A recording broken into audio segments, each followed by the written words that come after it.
Who is Jeffrey Epstein, the man who should never have had this much power? Jeffrey Epstein didn't look like a kingmaker, had no famous degrees, no public company, no transparent hedge fund, and no clear record of building anything of value, and yet for decades he moved effortlessly among presidents, princes, billionaires, scientists, and intelligence adjacent figures.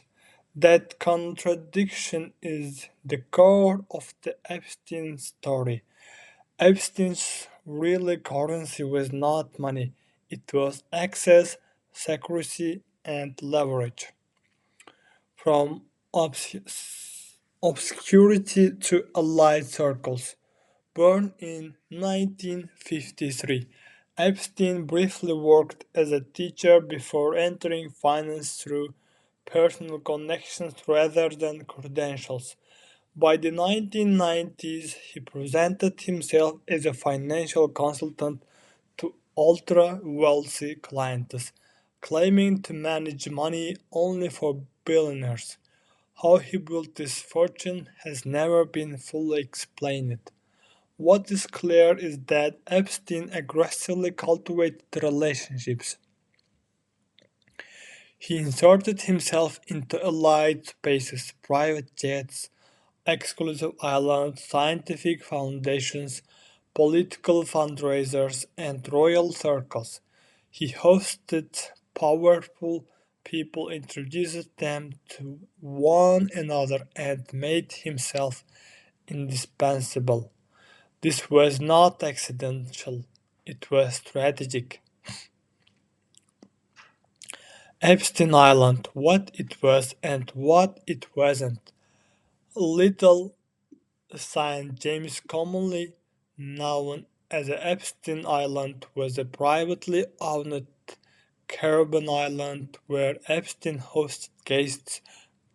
The island became infamous because multiple victims testified that sexual abuse occurred there, including trafficking of minors. It was not It is important to be precise. The island was not a public resort. Access was access was systematic according to court testimony. Not every visitor is accused of crimes, but the island functioned as a closed environment where normal accountability didn't exist, which is exactly what made it was valuable. The crime, the crimes. By the 2005, Epstein was under criminal investigation for sexual abuse of minors. In 2009, in 2008, he pleaded guilty to state charges involving procuring a minor for prostitution. The plea deal was extraordinary.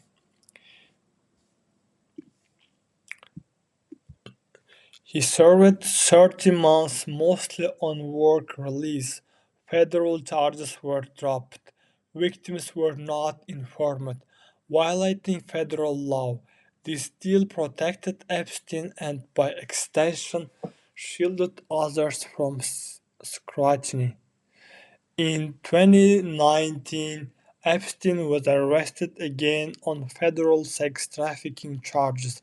He died in jail before trial, officially ruled a suicide. His death ended the possibility of a full criminal reckoning.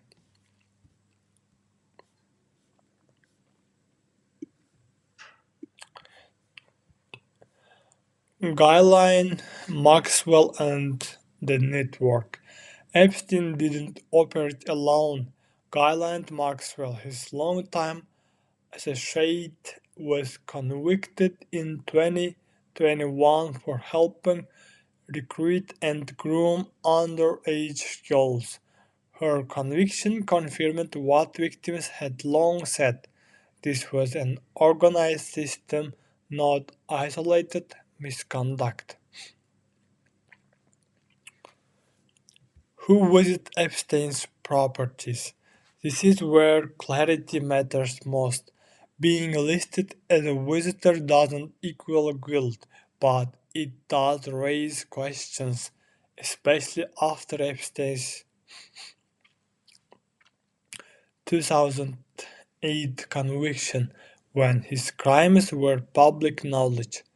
Names that appear in flight logs, contact books, photos, or court records include Bill Clinton, multiple flights documented. Clinton denies knowledge of crimes. Prince Andrew, publicly accused by Virginia Giuffre, settled civil case. Donald Trump socialized with Epstein in the 1990s, later distanced himself. Bill Gates met Epstein after his conviction. Gates has called it a mistake. Alan Dershowitz, named in civil allegations, denies wrongdoing. Elon Musk, named in contact lists, denies visiting the island. Stephen Hawking, listed in flight records, no allegations of misconduct. Larry Summers, Leon Blake, Les Wexner. This list is not exhaustive, and inclusion doesn't imply criminal activity, but it demonstrates the scale of Epstein's access. Why Epstein mattered to the powerful. Epstein provided something rare: a private world without cameras, accountability, or paper trails. That world created vulnerability. In intelligence and political theory, this is called leverage. Information that can be used to influence, coerce, or protect. There is no publicly proven evidence that Epstein successfully blackmailed individuals on behalf of intelligence agencies.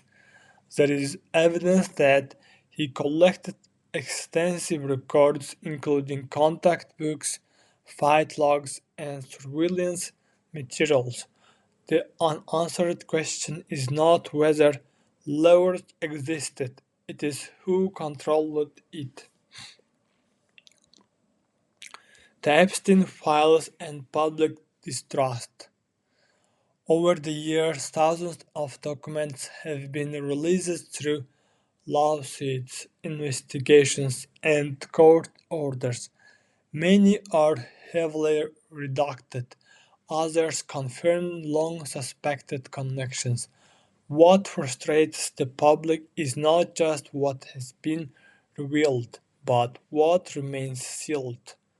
Victims have repeatedly stated that their identities were exposed, powerful associates were protected, accountability stopped with Epstein's death. That imbalance fuels suspicion. What this case actually reveals: the Epstein scandal is not proof of a single hidden master plan. It is proof of something more disturbing and more ordinary. Wealth buys insulation. Power delays justice. Institutions protect themselves first. Victims come last. Epstein didn't succeed because he was unique. He succeeded because systems failed repeatedly. Jeffrey Epstein is dead, but the conditions that allowed him to operate are very much alive. This story is not about believing everything, it's about refusing to forget anything. The demand for transparency is not conspiratorial, it is democratic, and until power is held to the same standards as everyone else, the Epstein case will remain unfinished business.